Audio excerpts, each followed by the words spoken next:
Bonjour à tous et bienvenue sur cette vidéo pour un débriefing des deux matchs de la Belgique qui viennent d'avoir en qualification cette semaine. Il y en avait un jeudi, l'autre se jouait ce dimanche, donc hier. Et j'avais envie de faire quelque chose d'un petit peu spécial aujourd'hui. J'avais envie de faire un débriefing, mais but par but, vous montrer un petit peu d'images, en tout cas si je peux, parce que je ne sais pas si j'en ai le droit, mais ces images en tout cas seront arrêtées. Il n'y aura pas énormément d'images vidéo. Mais j'avais envie de tester ce truc. Et juste un petit détail, j'ai l'impression que pour l'instant je suis abonné au 6-0, puisque vous savez peut-être, je suis supporter du club de Bruges. Lors du match contre les Rangers, nous avions gagné 6-0. La Belgique gagne 0-6 au Liechtenstein et hier gagne de nouveau 6-0 contre le Kazakhstan. Donc c'est un score que je commence à voir un petit peu régulièrement. Je ne sais pas s'il va continuer beaucoup, mais en tout cas voilà. Donc les amis, on va passer sur ce débriefing des buts et on y va tout de suite.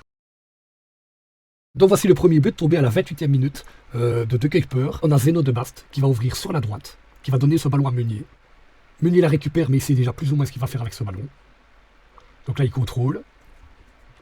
Il avance un petit pas, il prépare son centre. Le centre démarre. Et on a De Kuiper qui va la reprendre de la tête et planter ce fantastique premier but pour la Belgique. Un but clairement d'attaquant, on peut le dire, une tête pareille. Le déplacement qu'il fait, là on le voit, il était donc plus ou moins au point de pénalty. Le centre est extrêmement bien tiré de Thomas Meunier. De Kuiper se déplace, la reprend de la tête et donc voici le premier but. Sur cette image, c'était un petit peu plus tôt dans le match, mais j'avais envie de vous montrer ça parce que ça montre quelque chose quand même de très intéressant. Comme vous pouvez le constater, là, dans la disposition, on a Arthur Théâtre qui a la balle ici. Et la disposition des joueurs est quand même assez intéressante. Tout le monde est haut. Bon, évidemment, contre des équipes plus fortes, ça sera peut-être pas le cas. Mais c'est très appréciable de voir que le jeu est très écarté. Il y a des solutions. Il y a cet homme-là qui est pris, qui est Tillmans. Ici, on a Kevin De Bruyne qui semble décrocher, donc il redescend. Il va certainement venir ici prendre l'espace. Mais c'est quand même intéressant de voir comment l'équipe est dispositionnée. En tout cas, on espère vraiment que c'est le genre de jeu qu'on a. Ici, on voit aussi Van Aken qui offre une solution. De Kuiper, évidemment. Et il va aller chercher De Bast qui, à ce moment-là, a tout le loisir d'avoir tout le jeu ouvert devant lui. Et là, regardez-moi ce ballon, les amis. Le ballon qui va adresser à De Kuiper. Donc le joueur est placé là. On a la balle ici. Elle traverse tout le terrain pour arriver chez De Kuiper, qui lui, du coup, a le jeu totalement ouvert devant lui. Il se prépare à centrer, mais non, en fait, il dribble son homme. Il arrive ici, il est super bien placé. La frappe part. Et là, malheureusement, c'est à côté. Et là, on peut se dire que c'est vraiment dommage, parce que cette action-là, je pense que c'était une des plus belles du match, malgré qu'il y a eu 6 goals. Mais je pense que ça méritait largement mieux, surtout quand on voit la frappe, elle passe vraiment pas loin. De Kuiper, en tout cas, dans ce match-là, a été impressionnant, mais je pense que je suis pas le seul à le dire. Je crois que tout le monde l'a vu. Mais voilà, c'était une petite parenthèse comme ça. Maintenant, on va passer sur les autres buts. Cette image de joueur, j'avais envie de la montrer, évidemment, en tant que brugeois, évidemment, ils ont joué ensemble pendant plusieurs années, donc ils se connaissent très très bien. C'est le genre de choses qui faisait plaisir à voir aussi dans ce match. Alors, autre chose que j'ai envie de montrer, bien évidemment, c'est là, on est dans le ralenti, et donc le ballon vient de partir, on n'est pas encore parti, mais en tout cas, on n'en est pas loin. Et c'est le déplacement des joueurs, là, que j'avais envie de vous montrer sur cette occasion-ci. Donc, si vous les avez bien vus, là, on a Fofana sur la droite, qui offre encore une solution au cas où le ballon passe. Donc ça, c'est très agréable de voir enfin avec la Belgique autant d'hommes dans le rectangle. Hein, c'est très important.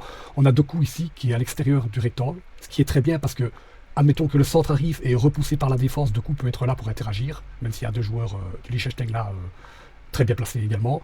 Mais donc on voit De Kuiper là qui est en train de faire le déplacement, et il y a encore De Bruyne super bien placé ici qui peut offrir une solution, et Openda qui est en train de démarrer. D'ailleurs, chose que je comprends pas, Openda est en train de regarder vers ici, on le voit, hein. Il regarde vers le numéro 20. Ou peut-être qu'il regarde De Kuiper, mais en tout cas il n'est pas en train de regarder le centre qui va arriver. Donc c'est peut-être un des petits problèmes qu'il y a eu dans ce match. Openda qui n'a pas été très bon, ouais, c'est dommage, mais bon, heureusement le reste de l'équipe aura fait le travail. Aussi, cette occasion-là ne donnera pas de but, mais je voulais aussi m'arrêter sur celle-ci, car comme vous voyez encore une fois, c'est Doku qui arrivait sur la gauche avec le ballon. Et là, c'est encore une fois la position des joueurs que j'avais envie de montrer. Le nombre de solutions, c'est ce qui commence à être intéressant, je pense, avec l'équipe nationale. J'espère vraiment que c'est comme ça qu'ils joueront, même des fois contre des grosses équipes, parce que, comme vous voyez, on a donc ici Van Aken qui rentre dans le rectangle mais qui offre une éventuelle solution. De Bruyne qui reste derrière car on sait que sa frappe de loin est très efficace. On a Tillmans pareil qui est placé aussi aux abords de la surface. Là on voit que Meunier est dans le rectangle, donc si la balle est repoussée, il y a encore une solution ici. On a Fofana qui est super bien placé dans le rectangle. On a Openda qui tente de se déplacer vers le deuxième poteau, donc je pense que c'était une bonne course parce que évidemment si la balle passe par ici, il est là pour la réceptionner. Donc au niveau placement, il n'a pas non plus fait un match horrible. Et alors évidemment on a aussi encore une fois De Kuiper ici, très haut, qui est placé donc quasiment comme attaquant et qui est prêt aussi également à réceptionner cette occasion. Mais elle ne donnera rien puisque elle arrivera de l'autre côté. On va voir que les joueurs se sont déjà bien déplacés, il y en a deux sur la même ligne.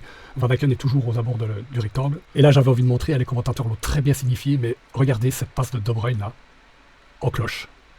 Et elle est impeccable pour arriver chez Doku, qui n'a plus qu'à la jouer en un temps.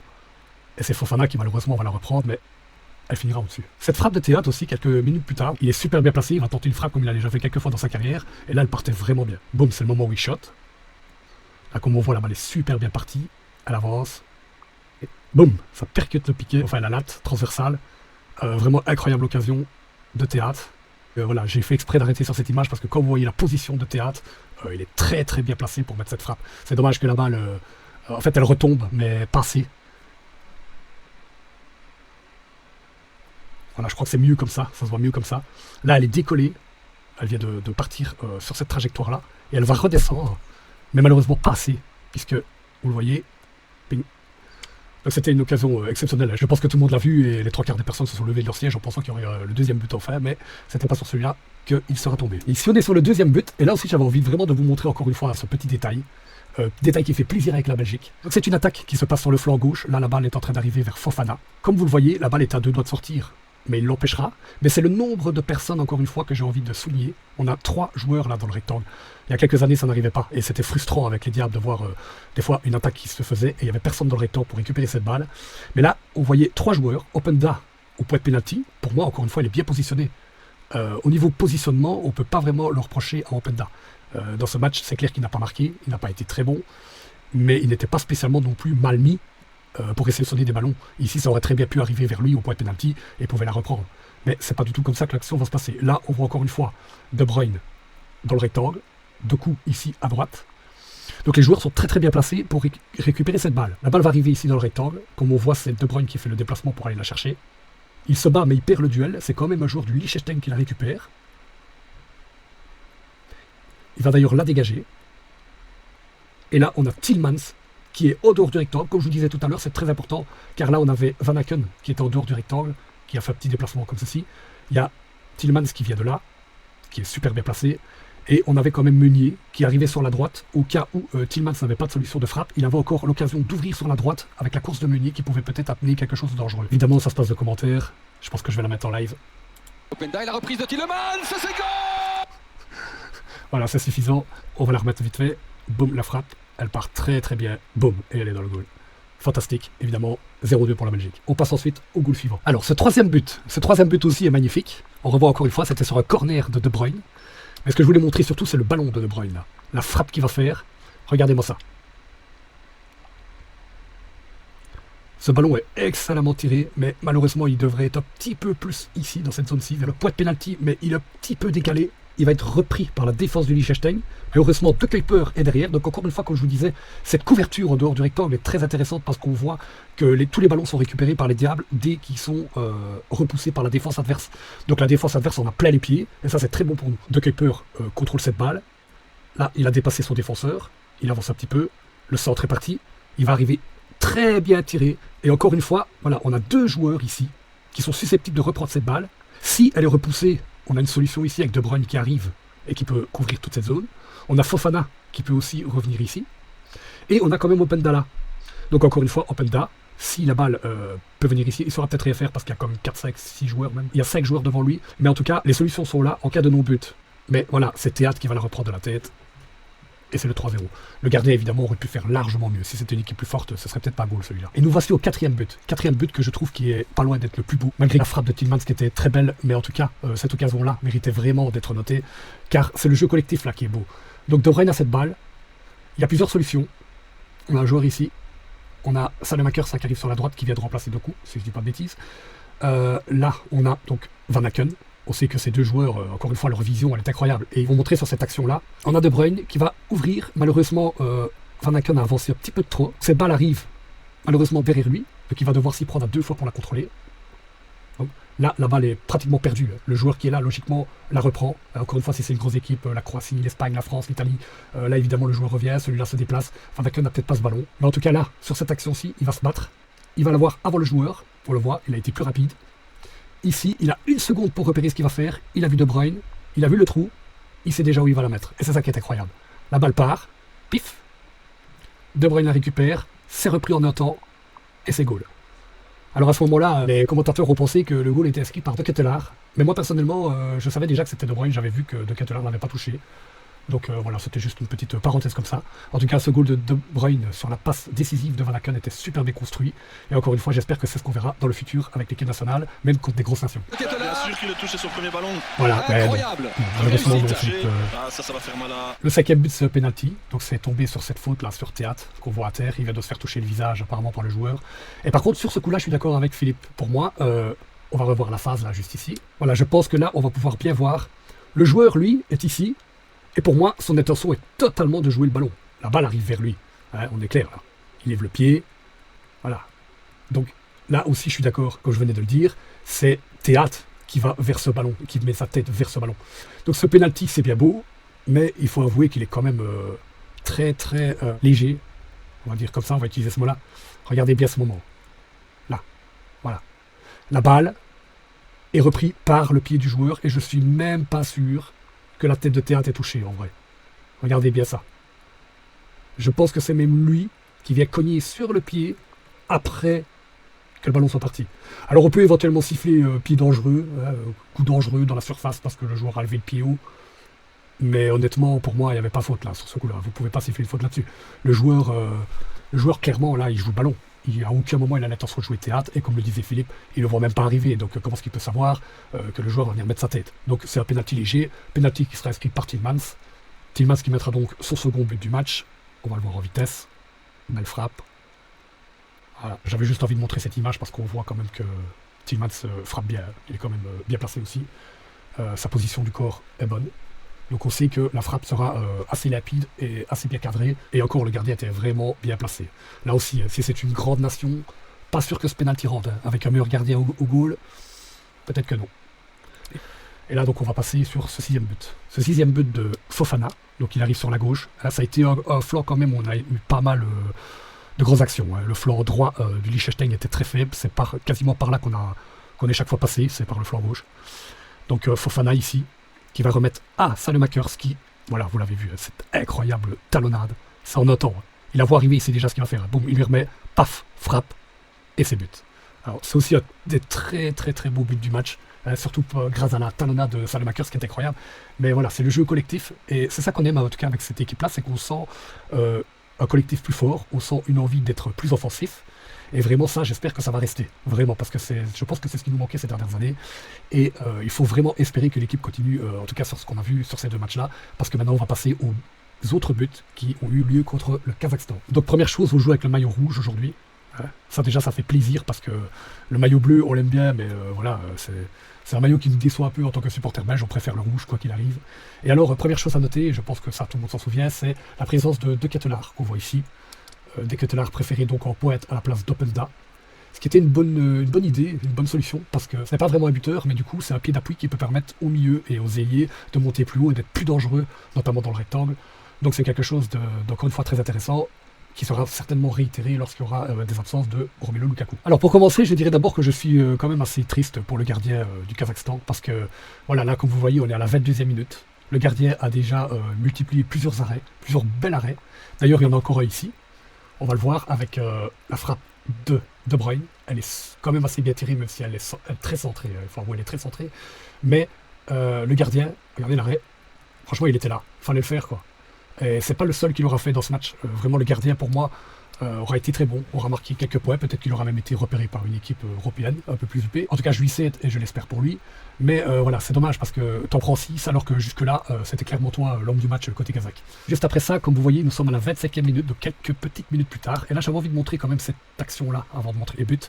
Parce que ça méritait mieux, mais en même temps, ça contredit un peu ce que je disais contre le Liechtenstein. Donc c'est pour ça que je vais un petit peu plus développer cette action.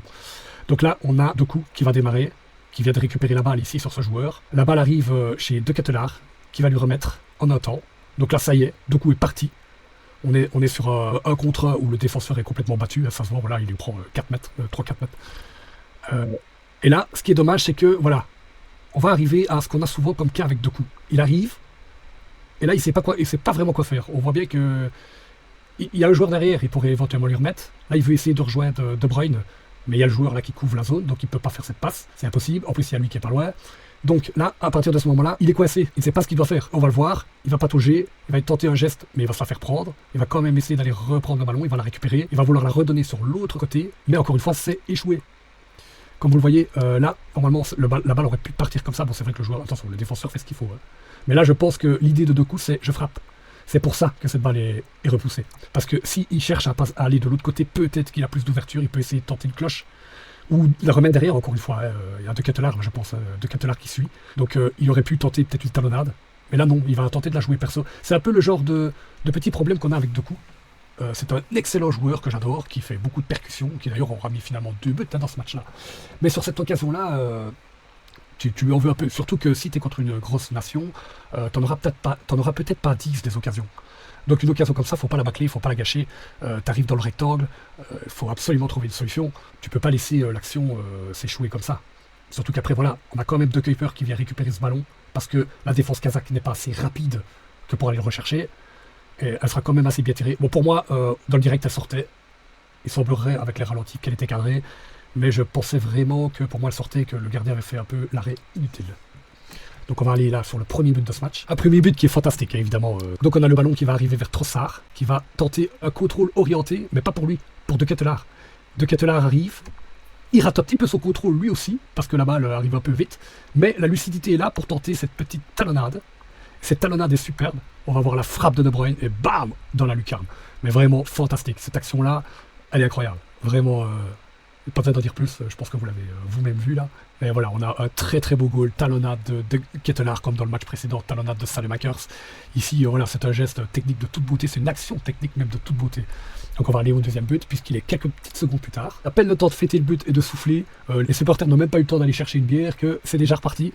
Et là, on voit que donc De Bruyne contrôle le ballon, il va ouvrir sur Doku, qui est passé à gauche, et on remarque tout de suite que ça change tout. C'est vraiment son flanc. C'est là qu'on voit que Doku doit jouer à gauche. Quand il est à droite, c'est pas mal, mais c'est pas la même chose.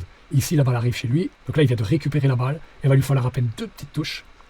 On le voit, tic, tac, boum, frappe. Voilà, 2 touches de balle, frappe, et c'est goal, c'est ouvert. Et là, le pire, c'est que quand on voit le nombre de Kazakhs qui étaient dans le rectangle, plus en plus le gardien, il aurait pu clairement avoir quelque chose. Il aurait pu avoir un pied qui traîne, ce ballon-là aurait pu ne pas rentrer, mais malheureusement, voilà, le geste technique de Doku, encore une fois, là, cette action-là est incroyable.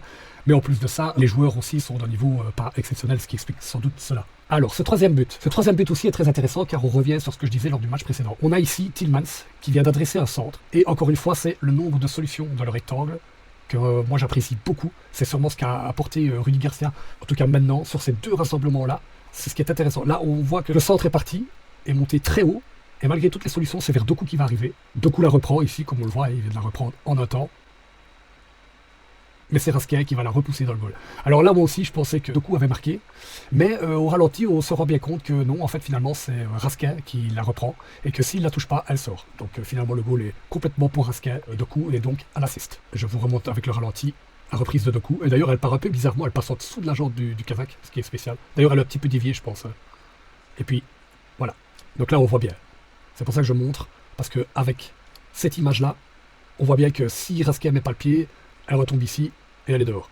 Et là, on voit tout à fait que c'est lui qui la pousse. Et c'est donc son premier but en équipe nationale à Nicolas Rasquet. Et tant mieux d'ailleurs parce que c'est un joueur qui j'espère a beaucoup d'avenir avec lui. Le deuxième but de Doku. On est donc pas longtemps après. Et encore une fois, on va retrouver à peu près le même schéma avec De Bruyne qui va aller trouver De Ketelaere qui est en soutien, qui lui va perdre la balle. Mais heureusement, elle va revenir chez Doku, qui lui sait déjà ce qu'il va en faire. Et c'est pour ça qu'on voit que le flanc gauche est vraiment son flanc. Parce que là, il se dit, ok, je rentre, je frappe du gauche. Et là, on sait déjà que ça va faire mal. Boum, il arrive. Et je bim. La frappe du gauche est fantastique. Pas besoin d'en montrer plus. Voilà, le goal est là. De toute façon, vous savez que vous pouvez aller voir sur YouTube en tapant RTBF résumé. Vous verrez tout de suite le résumé de la Belgique. Peut-être même en tapant simplement Belgique-Kazakhstan, vous tomberez tout de suite dessus. Donc voilà, si vous voulez le voir, vous savez où aller. Juste ce petit détail, c'est juste avant le but de Doku. J'ai envie de le montrer parce que regardez la combativité là, de De Kuyper sur cette action. Il est vraiment là, il vient au contact, il vient chercher le ballon. Bim. Là, il sait que le duel est quasiment perdu. Bon, il joue une petite faute avec tirage de maillot. Au moment où il ne peut pas. Mais c'est pour essayer de gagner sur son vis-à-vis. Et c'est grâce à ce geste, en fait, que Rasquet va venir... que De Bruyne va venir récupérer le ballon derrière. Mais en tout cas, c'était quand même assez bien joué, là, de Kuyper. Le pressing, c'est clairement lui qui a amené l'action. Après, comme on l'a vu, cette balle mal contrôlée, mais qui revient dans la course de Doku. Et c'est évidemment, pour lui, c'est parfait.